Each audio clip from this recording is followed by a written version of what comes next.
പേരിൻ്റെ ഒരു കൗതുകം. അതായത് ഇപ്പോൾ ഷൈൻ എന്നുള്ളൊരു വ്യക്തി, നേരത്തെ നമ്മൾ പറഞ്ഞ പോലെ ഷെഫ് നളനിലേക്കുള്ളൊരു ട്രാൻസ്ഫോർമേഷൻ. അപ്പോൾ ഈ നളൻ എന്ന് പറയുമ്പോൾ നമ്മുടെ പുരാണങ്ങളിലും ഒക്കെ ഒരുപാട് കേട്ട്, അല്ലെങ്കിൽ ഭക്ഷണത്തിൻ്റെ ഒരു എന്താ പറയണ്ട ഏറ്റവും അവസാന വാക്കെന്നൊക്കെ പറയും അല്ലേ നമ്മൾ. അപ്പോൾ അത് എങ്ങനെയാണ് ആ ഒരു അതിലേക്ക് ഒരു കണക്റ്റ് ആയത്, അല്ലെങ്കിൽ ആ ഒരു മെറ്റമോർഫോസിസ് എങ്ങനെയാണ് സംഭവിച്ചത്? ബേസിക്കലി ഞാനൊരു MBA പേഴ്സണാലിറ്റി. ഞാൻ പഠിച്ചതും വളർന്നതും എല്ലാം പുറത്താണ്. ഞാൻ ജനിച്ചത് തന്നെ വായിൽ സ്വർണ്ണക്കരണ്ടിയായിട്ട്. എൻ്റെ അച്ഛൻ എന്നെ അങ്ങനെ വളർത്തിയിട്ടുള്ളത്, എൻ്റെ അച്ഛനും അമ്മയും. ഞാൻ കോളേജിൽ പഠിച്ചപ്പോൾ ഉള്ള ബൈക്കാണ് സുസുക്കി ഷോഗൻ. അല്ലേ കോളേജിൽ എനിക്ക് വാങ്ങിച്ചത്. അന്ന് ഇതിന് 19 മൈലേജേ ഉള്ളൂ. അന്ന് 19-20 മൈലേജേ ഉള്ളൂ. അല്ല, ഇതൊക്കെ കാണുമ്പോൾ തന്നെ താങ്കൾ എത്രത്തോളം അതിനെയൊക്കെ വാല്യൂ ചെയ്യുന്ന ഒരാളാണെന്ന് നമുക്ക്. എൻ്റെ അച്ഛനും അമ്മയും വാങ്ങിച്ചത് എൻ്റെ ഫസ്റ്റ് ബൈക്കാണ്. അന്ന് ഇതിന് 28 mileage, to be very precise 28 mileage. എൻ്റെ കൂടെ ബൈക്ക് വാങ്ങിച്ച വ്യക്തിത്വമാണ് അയ്യപ്പാസിൽ ആനന്ദ്, എല്ലാം ഉണ്ട്. ഞങ്ങളെല്ലാം ഒരു ഗ്യാങ് ആയിരുന്നു. അപ്പം അന്ന് കൊല്ലത്ത് 2 ഷോഗണോ 3 ഷോഗണോ ഉള്ളു. അന്ന് എന്നെ അങ്ങനെ പഠിപ്പിച്ച്. അപ്പം വളരെ എൻഹാൻസ്ഡ്, നല്ല ബ്യൂട്ടിഫുൾ ലൈഫ് ലീഡ് ചെയ്ത് ഞാൻ പുറത്ത് പഠിച്ചു. എനിക്ക് നല്ല ജോലി കിട്ടി. എൻ്റെ ഒരു 10-25 വയസ്സിൽ തന്നെ എനിക്ക് 19,000 രൂപ സാലറിയും കാര്യങ്ങളുണ്ട്. അപ്പോൾ ഈ വിഷയം എന്ന് പറഞ്ഞാൽ ഈ ബ്രോയിലർ ആയിരുന്നല്ലോ നമ്മളെ ടിപ്പിക്കൽ ഒരു കേരളീയൻ സ്ട്രക്ചറിൽ വളർന്ന അല്ലാത്തതുകൊണ്ട് നമ്മൾ ഈ എല്ലാ മാസവും, അന്ന് എയർ ഇന്ത്യ എക്സ്പ്രസ് ഓപ്പൺ ആയ സമയമാണ്, എല്ലാ മാസവും ഞാൻ നാട്ടിൽ വരും. ചിന്നക്കടയിൽ പോകുന്നതാണൊക്കെ എന്നാ പറയാം. അപ്പം അന്ന് ഉണ്ടാക്കിയെടുത്ത ഇപ്പോൾ കുടുംബത്തിനകത്തും പുറത്തുമായിട്ട് കുറച്ച് സൗഹൃദങ്ങളുണ്ടായി. എനിക്കങ്ങനെ പൊതുവേ മലയാളികളുമായിട്ടോ ഇല്ലെങ്കിൽ ഞാൻ പുറത്ത് പഠിച്ചതുകൊണ്ട് അറബികൾ, ഇംഗ്ലീഷുകാർ, ജർമ്മൻ അങ്ങനെയുള്ള ആൾക്കാരുമായിട്ടോ കൂടുതലും സൗഹൃദം.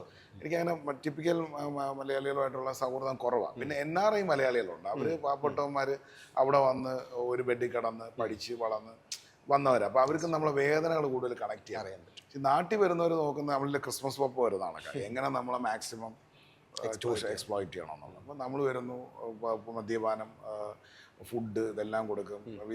കഴിയുമ്പോഴത്തേക്ക് ഇവർ ഒരു 8-8 6 ഒക്കെ ആണ് ഒരു ഗ്യാങ് പോലെ നിൽക്കുന്നത്.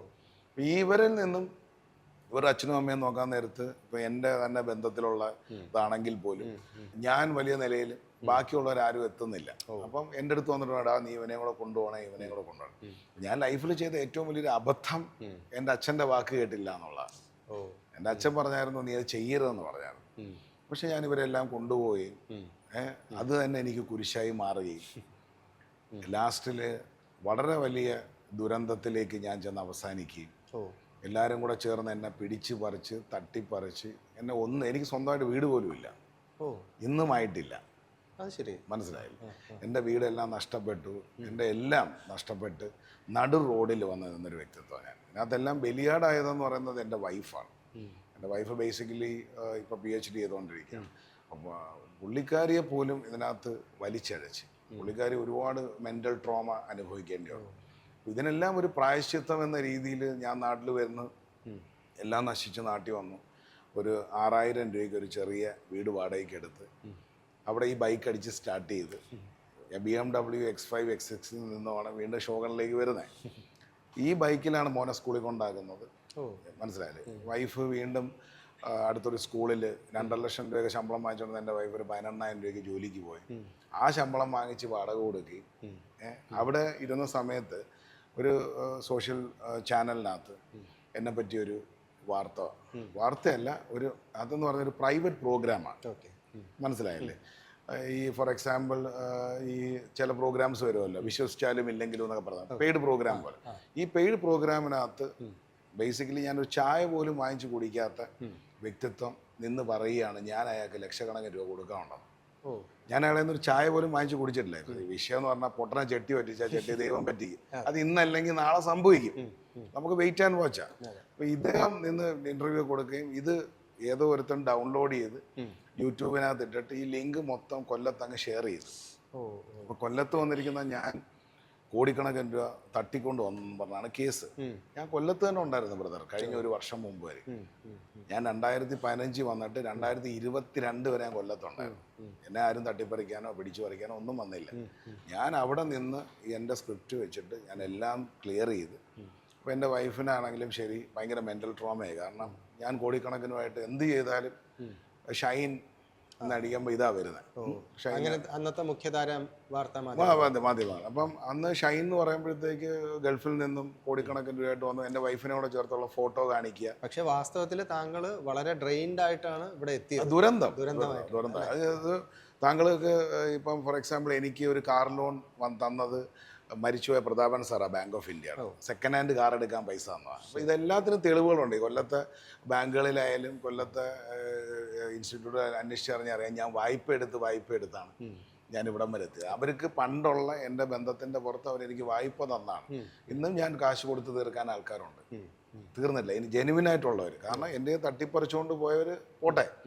അപ്പോൾ ഈ ഷൈൻ എന്ന് പറയുന്ന ഒരു ക്യാരക്ടറിനെ എത്ര കുളിപ്പിച്ചിട്ടും ഈ കോടിക്കണക്കിൻ്റെ തട്ടിക്കൊണ്ടുപോയി. അങ്ങനെ ഒരു ദിവസം എൻ്റെ വൈഫ് വീട്ടിൽ വന്നിരുന്ന് കരയുകയാണ്. കരയുന്ന എൻ്റെ വൈഫ് ഈ വീഡിയോ വെച്ചിട്ടാണ് കരയുന്നത്. കാരണം അവളെ സോഷ്യൽ അറിയാലോ, പെണ്ണുങ്ങളുടെ ക്യാരക്ടർ അറിയാലോ, നമ്മളെ തൊഴിലിടങ്ങളിൽ ഇത് സ്പ്രെഡ് ചെയ്തുകൊണ്ടിരിക്കുക. അപ്പം ഞാൻ ആകെ പ്രയാസപ്പെട്ടു. അങ്ങനെയാണ് ഞാൻ ആദ്യമായിട്ട് എന്നെ ഇന്ത്യൻ എക്സ്പ്രസ് ഫ്രണ്ട് പേജിൽ എക്സ്പെർട്ട് ആൻഡ് സിംപ്ലിഫൈ ഞാൻ ഒരു ലോ ഫോം സ്റ്റാർട്ട് ചെയ്യാൻ എൻ്റെ ഒരു ഏറ്റവും അടുത്ത സഹോദര തുല്യനായ സുഹൃത്തുമായിട്ട് ചേർന്നു. പുള്ളിയാണ് എൻ്റെ ലൈഫിനെ ഇത്രയും എൻഹാൻസ് ചെയ്തതാണ്. അപ്പോൾ അങ്ങനെയാണ് ഫസ്റ്റ് വാർത്ത വരുന്നത്, അതും ഷൈൻ എന്നാണ്. അപ്പം ഞാൻ ആലോചിച്ച് ഇതിനെല്ലാം ഒരു മാറ്റം ഉണ്ടാവണം. അപ്പം വിഷയം ഈ ഒരു ചാനലിലെ ഒരു ന്യൂസ് അല്ലേ ഉള്ളൂ. ഞാൻ അവളോട് തന്ന് പറഞ്ഞു 100 വാർത്തകൾ വരും എന്നെപ്പറ്റി, അഭിമാനിക്കാൻ തരത്തിലുള്ള 100. അതെ, ഗൂഗിളിൽ അടിച്ചു കഴിഞ്ഞാൽ ഞാൻ ഇന്ത്യയുടെ one of the renowned personality ആയിരിക്കും. ഇവിടുത്തെ ഏറ്റവും വലിയ വ്യക്തിത്വങ്ങളുമായിട്ടായിരിക്കും എൻ്റെ ബന്ധവും. ഞാൻ അവരെ ആയിരിക്കും ഓണർ ചെയ്യുന്നത്, അവരായിരിക്കും എന്നെ ഓണർ ചെയ്യുന്നത്. ഇപ്പോൾ റീസെൻ്റ്ലി എന്നെ ഓണർ ചെയ്തത് വെസ്റ്റ് ബംഗാൾ ഗവർണർ 2024 ആണ്. ഗവർണർ പറഞ്ഞേക്കുന്നത് എന്നെ ഇന്ത്യൻ പ്രസിഡൻറ്റുമായിട്ട് കണക്ട് ചെയ്യണം ബിക്കോസ് ഓഫ് മൈ പോറിഡ്ജ്. എൻ്റെ കഞ്ഞിയാണ് അത് എന്നോട് എത്തിച്ചത്. അപ്പം ഈ പറഞ്ഞതിന് ശേഷം അന്ന് രാത്രി ഞാൻ ഉറങ്ങിയിട്ടില്ല.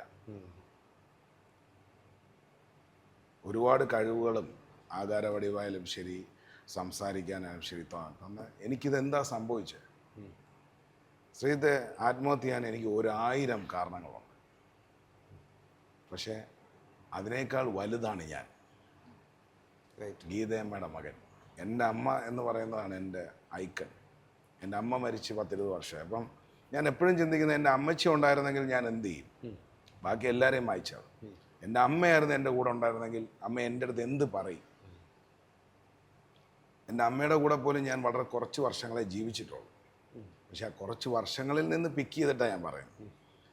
അപ്പം അങ്ങനെയാണ് ഗീതാ സോൾ കിച്ചൺ ഉണ്ടാവുന്നത്. എൻ്റെ ഇന്നത്തെയും എൻ്റെ വിഭവങ്ങളുടെ ഇൻഗ്രീഡിയൻസ് ഗീതാ സോൾ കിച്ചണാണ്. ഇതെല്ലാം കണക്റ്റഡാണ്. ഞാൻ പറഞ്ഞത് മനസ്സിലായി. ഷൈൻ എന്നുള്ള പേരുമാറ്റത്തിനെ പറ്റി ചിന്തിച്ച് പല പേരുകളും പലരും സജസ്റ്റ് ചെയ്തു. എൻ്റെ ഏറ്റവും അടുത്ത സുഹൃത്തും എൻ്റെ ഏറ്റവും അടുത്ത സഹോദരനും എന്ന് പറയാം, ഒരു പ്രശസ്തമായ ടെലിവിഷൻ ചാനലിലൂടെയാണ് എന്നെ നളൻ എന്ന് വിളിക്കുന്നത്. ഈ പേരിനെ പറ്റി സജസ്റ്റ് ചെയ്ത് വീട്ടിൽ സംസാരമുണ്ടായപ്പോൾ എൻ്റെ വൈഫും എൻ്റെ മകനും കൊണ്ടിരുന്നാണ് ഈ നളൻ എന്ന പേര്. കാരണം എനിക്കൊരിക്കലും മാറ്റമില്ലാത്തൊരു മനുഷ്യനാണെന്നാണ് പറയുന്നത്. ഇവൻ നന്നാവില്ല എന്നാണ് പറയുന്നത്. താങ്കൾ നളനെ വാങ്ങിച്ചു നോക്കിയാലും താങ്കൾ അവിടുന്ന് വാങ്ങിച്ചാലും ഇവിടുന്ന് വാങ്ങിച്ചാലും എനിക്കൊരു മാറ്റമില്ല. കറക്റ്റ് അല്ലേ? നളൻ, യെസ്. അത് ഞാൻ അങ്ങനെയാണ് ഈ പേര് എനിക്ക് സോഷ്യൽ മീഡിയ ഒരു അനുഗ്രഹം പോലെ തരുന്നത്. ആ അനുഗ്രഹത്തിൻ്റെ ബേസിസിൽ എനിക്ക് ഇന്നും ഷുവറാണ്. ഞാൻ വളരെ ക്ലിയർ ആയിട്ട് പറയാം, ഞാൻ ചെയ്യുന്ന കാര്യത്തിൽ ഐ എം ദ ബെസ്റ്റ്.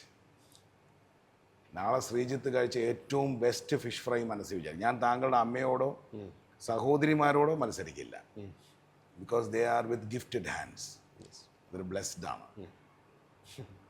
അതല്ലാതെ ഇനി ഇന്ത്യയിലെന്നല്ല കേരളത്തിലെന്നല്ല, ഒരു കേരളീയൻ കള്ളിനറിയുടെ ഇന്നത്തെ ഈ പ്രായത്തിനകത്ത് അൾട്ടിമേറ്റായിട്ട് കുക്ക് ചെയ്യുന്ന ഒരു വ്യക്തിത്വം ഉണ്ടെങ്കിൽ അത് ഞാൻ തന്നെയാണ്. അത് നിങ്ങൾ ആരെ വേണമെങ്കിലും എൻ്റെ അടുത്ത് കൊണ്ടുപോവാ, will cook and will see. അതിന് ഏറ്റവും കൂടുതൽ അക്നോളജ് ചെയ്ത വ്യക്തിത്വം കേരളത്തിൽ നിന്നും KK Nair sir, chef, the executive chef, retired from Taj group, who cooked for Queen Elizabeth and who shook hand. അതായത് ക്വീൻ എലിസബത്തിന് ഫുഡ് ചെയ്ത് കൊടുത്ത് ഷേക്ക് ഹാൻഡ് വാങ്ങിച്ച KK നായർ സാർ എൻ്റെ ഫുഡ് കഴിക്കാൻ വന്നു. ആ സാർ എന്നെ ഇന്നും കാണുന്നത് സാറിൻ്റെ ബെസ്റ്റ് എന്ന രീതിയിലാണ്. എൻ്റെ മെൻറ്ററാണ്, എൻ്റെ ഒരു ബിഗ് ബ്രദറിനെ പോലാണ്. ഈ 16-ാം തീയതിയും എൻ്റെ പ്രോഗ്രാം അറ്റൻഡ് ചെയ്യാൻ വരുന്നുണ്ട്. സാറ് പറഞ്ഞത്, സാറിൻ്റെ അനുഗ്രഹത്തിൽ ആ വാക്കുകളിൽ നിന്നാണ് ഈ നളൻ എന്ന് പറയുന്ന വ്യക്തിത്വത്തിൻ്റെ അടുത്ത ലെവലിലേക്ക് ഞാൻ എന്നെ ഗ്രൂം ചെയ്തു. അതൊരു ചമ്മന്തി അരച്ചാലും ശരി, I will be the best and I am the best.